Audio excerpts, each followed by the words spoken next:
Opa! Ele chegou. Chegou o vídeo mais esperado aqui no canal do Tubarão Gigante. Não tem jeito. Reis. Tubarão. É o rei do rei. Garoto, tá na área. É o vídeo sobre Race 3, meu método mais que validado, que tá colocando muito dinheiro no meu bolso e no bolso da rapaziada. Não tem jeito. Hoje eu vou contar os segredos, o que eu analiso, como eu analiso pra mandar uma operação de Race 3, rapaziada. Então não tem jeito, aquelas 3 coisas que eu sempre peço pra vocês. Se inscreva aqui no canal, tropa. Curte, comenta, compartilha, me dê sua opinião, me dê sua sugestão, beleza? Gravo mais vídeos sobre escanteios, sobre gestão de banco, enfim. Fiquem à vontade para comentar o que vocês querem que eu vou gravar aqui no canal. E claro, me segue lá no Instagram, @RenanBragança. Muito conteúdo sobre investimentos esportivos e claro, se você ainda não tá no meu grupo grátis no Telegram, você tá dando mole. Manda operações todos os dias lá pra gente forrar junto. Então não tem jeito, vamos pra cima, vamos por mais. Sem quais. É o vídeo do Race 3, garoto. Vambora, tô animado, hein? Vambora.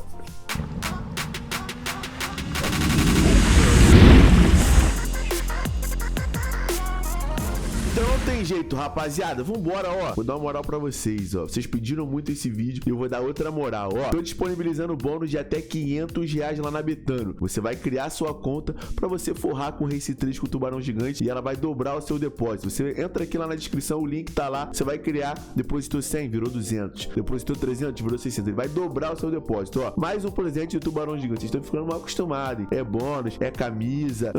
Que isso, ó. Mas então vambora. Agora eu vou aqui, ó. Fiz o dever de casa, preparei um negócio bem interessante pra vocês. Ontem à noite eu escrevi, né, o roteiro, mostrando aí o que quando eu analiso o que eu faço, escrevi um por um e vou falar aqui pra vocês, beleza? Ó, então não tem jeito, rapaziada. Vamos aqui para os principais pontos para você analisar quando você for fazer uma entrada de Race 3, ó, vamos lá. Então o primeiro ponto principal é esse aqui, rapaziada. Necessidade de vitória. Você precisa pesquisar sobre o time, se ele precisa vencer aquele jogo ou não. Se é um jogo que ele não vale mais nada pra ele. Então, o primeiro ponto chave é necessidade de vitória. Ele precisa vencer aquele jogo de uma forma assim.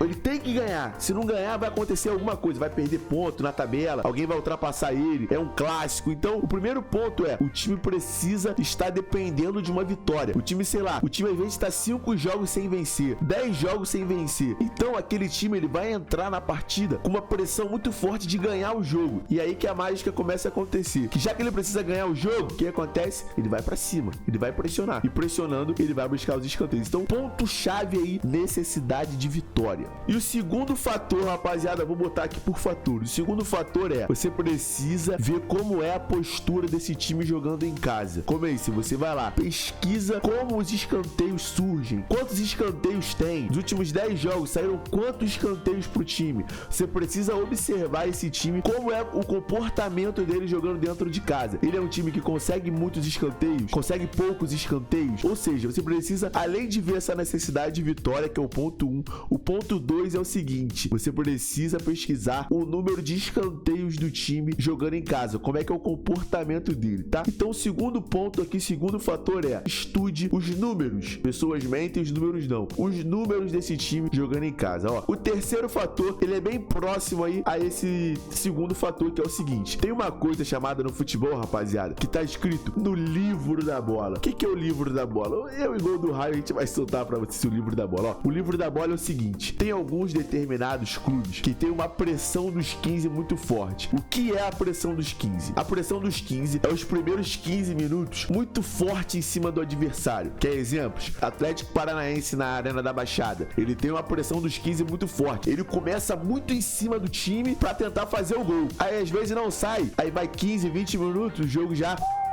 dá uma arriada. Então essa pressão dos 15 é fundamental na análise de Race 3, já que Race 3 é o primeiro a marcar 3 escanteios. Então os clubes que fazem essa pressão dos 15 é muito interessante. Por quê? Porque ele pressionando nos 15 minutos, os escanteios vão sair rápido. Outro time que faz pressão dos 15, Huracan na Argentina, ele pressiona. Então você precisa saber assistir, não tem jeito, é assistir jogo. Você vai assistir jogo e vai saber qual é aquele time que tem a pressão dos 15. Agora que o Tubarão Gigante falou pra vocês, vocês vão conseguir pegar isso rápido. Tem alguns times que pressionam muito. O Austin dos Estados Unidos, pressão dos 15. Ele pressiona muito no início. Milionários da Colômbia, pressão dos 15. Então, vários clubes aí ao redor do mundo tem uma pressão. Sevilha, pressão. Vou lembrar um montão aqui. Que eles pressionam muito nos primeiros 15 minutos. E às vezes sai o Race 3, que são os 3 escanteios nesses 15 minutos já. Então, vocês precisam aprender a observar e saber quais são os clubes que tem essa pressão dos 15, que é fundamental na análise do Race 3, beleza? Então, esse é o terceiro ponto principal, terceiro fator, pressão dos 15. Agora, outro ponto aqui, outro fator, rapaziada, que é a característica dos jogadores. Você precisa estudar os pontas e os laterais das equipes. Você vai pegar a escalação, vai ver como ele joga. Ele vai no fundo, ele corta pra dentro. Vou dar um exemplo pra vocês. Tem alguns jogadores que não vão no fundo, sei lá, o Wesley, lateral direito do Flamengo. Ele é um lateral que ele não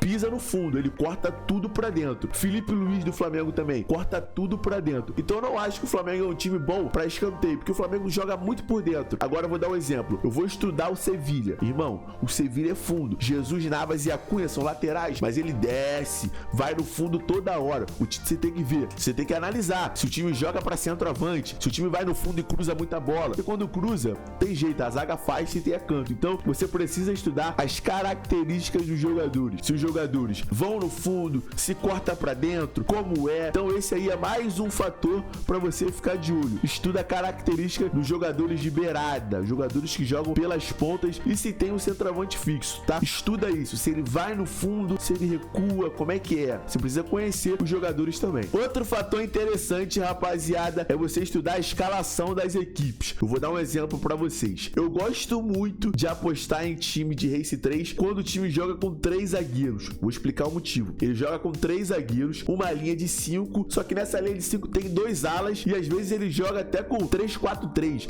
Ele joga com 2 jogadores abertos mais os atacantes, ou seja, ele vai atacar muito pelas laterais, porque os alas vão descer, os atacantes vão entrar, vai ter muita triangulação, vai ter cruzamento. Então, quando o time joga com 3-5-2, pra mim é muito interessante apostar em Race 3. Então você precisa ficar de olho nas escalações, nos esquemas táticos das equipes. Um exemplo, você vai apostar no Race 3 num time que joga num 4-4-2? Eu não gosto. O time joga com 4 defensores, 4 meio-campistas e 2 atacantes. Ele não joga com ponta aberto. Se o time não joga com ponta aberto, a probabilidade de sair escanteio é muito pequena. Ele joga com 2 linhas de 4 e 2 atacantes. Os 2 atacantes se viram porque eles jogam próximo, eles vão jogar aberto, tem que jogar próximo ao gol. Então eles afunilam. 4-4-2, vai ficar os 2 atacantes aqui, não vai ter ponta. Então é ruim pra gente apostar em escanteio. Um time que atua no 4-4-2. Você precisa ficar de olho no esquema tático. Como aquela equipe joga. O R10 Score mostra, diversos aplicativos mostram. Você vai entrar lá e você vai ver o esquema tático, como joga. Joga no 3-5-2, fica interessante. Os alas vão descer e vai ajudar nesses escanteios. 4-4-2.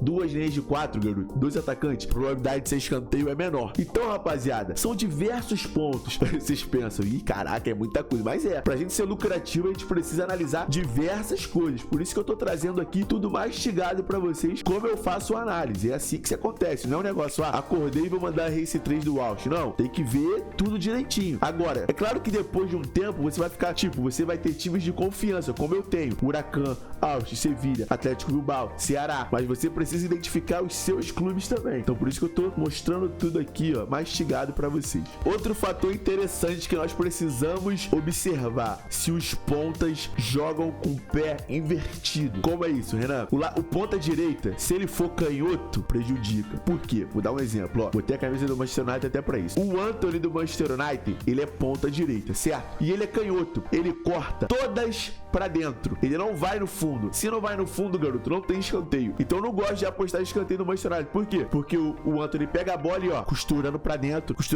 É sempre pro meio. Sei lá, vou dar outro exemplo. O Robben, na época dele. Quem não lembra do Robben, do Bayern de Munique? Ele pegava a bola no fundo e costurando pra dentro. Então, eu, Renan, não gosto de apostar em time que joga assim, com um ponta que traz muito pra dentro. É claro, tem alguns times que o ponta é canhoto e ele vai no fundo. Mas você precisa ver isso. Caso do Antony, caso do Robben, de alguns jogadores que só cortam pra dentro. Então, fiquem de olho se os pontas jogam com o pé invertido. Se o ponta esquerda joga com o pé direito, se ele corta muito pra dentro, não é interessante. Se o ponta direita joga com o pé esquerdo e corta muito pra dentro, também não fica interessante. Então você precisa analisar esses pontos, tá? Porque eles são muito importantes. Rapaziada, já estamos chegando ao final aqui. Eu sei que é muita coisa, são muitos pontos pra você analisar, mas é assim, rapaziada, se você quiser ser lucrativo, você precisa estudar todos os pontos. Agora vamos lá. Uma coisa que é muito importante que eu preciso falar também. Você tem que estudar isso tudo referente ao time da casa, mas você também precisa olhar o outro lado. Você tem que olhar o lado de lá, garoto. Por exemplo, você vai apostar contra o Austin em escanteios, sabendo que o time, vamos supor, vai jogar, sei lá, Manchester United e Austin. Eu não vou apostar contra o Austin, Race 3 contra o Austin, porque eu sei que o Austin é um time que é bom de escanteio. Então você precisa analisar o time adversário. Como o time adversário se comporta jogando fora de casa. Ele arruma muito escanteio, então você precisa olhar o mandante, que é o principal, mas tem que dar uma olhada no time visitante. Por exemplo, eu não gosto de apostar contra, sei lá, contra o Austin fora de casa, contra o Huracan fora de casa, contra o Ceará fora de casa, que são times bons de escanteio. Esses times que são bons de escanteio, é bom de escanteio jogando em casa e fora, garoto. Então a gente precisa ficar de olho e estudar ao lado de lá. Não é só ver o time do mandante, isso aqui tá batendo, beleza. E lá, o outro time, tem que olhar também. Então isso aí é mais um ponto, tá? Pra você ficar de olho, rapaziada. E claro, além disso, você precisa também estudar o retrospecto do time que tá jogando fora. Como é que esse time se comporta fora de casa? Ele consegue muitos escanteios? Vai lá, olha no aplicativo, vê os números, ó. Aqui, ó. O Botafogo, ele consegue muitos escanteios fora de casa. Então você já fica, opa, eu não vou entrar contra o Botafogo. Então você precisa também olhar esse fator, ter esse feeling, tá? De olhar o outro lado também. Não é só esse lado daqui não, garoto. Então é isso, rapaziada. Muito obrigado pela atenção, tá? Deixa o like no vídeo aí, deixa o comentário se você gostou do conteúdo, ó. O segredo do Race 3 estava na minha mão. Eu fiz assim, ó. Ó, o segredo foi pra vocês. Agora, um ponto importante: siga a sua gestão de banca, estude esse método, estude ele. Você precisa analisar antes de aplicar. Pega todos esses fatores que eu mostrei pra vocês e aplicam na prática. Vai aplicar isso nos jogos. Estudem isso nos jogos, porque não é de uma hora pra outra que a gente consegue validar um método como eu validei esse método do Race 3. É um método aí que tá fazendo sucesso. Eu tô vendo muita gente mandando, então não tem jeito. É método validado do Tubarão Gigante. E ó, tá indo pra vocês, beleza? Aplique. Vamos ser lucrativos juntos no mercado, beleza? Então, muito obrigado pela atenção de coração, rapaziada. O vídeo que eu prometi tá aí. Então, vambora. Vamos engajar. Compartilha esse vídeo pro máximo de pessoas que você conseguir, pra elas aprenderem a lucrar com o Race 3 e ganhar dinheiro, beleza? Então, vamos pra cima, rapaziada. Vamos por mais. Tubarão tá on. Vambora. Race 3, te amo.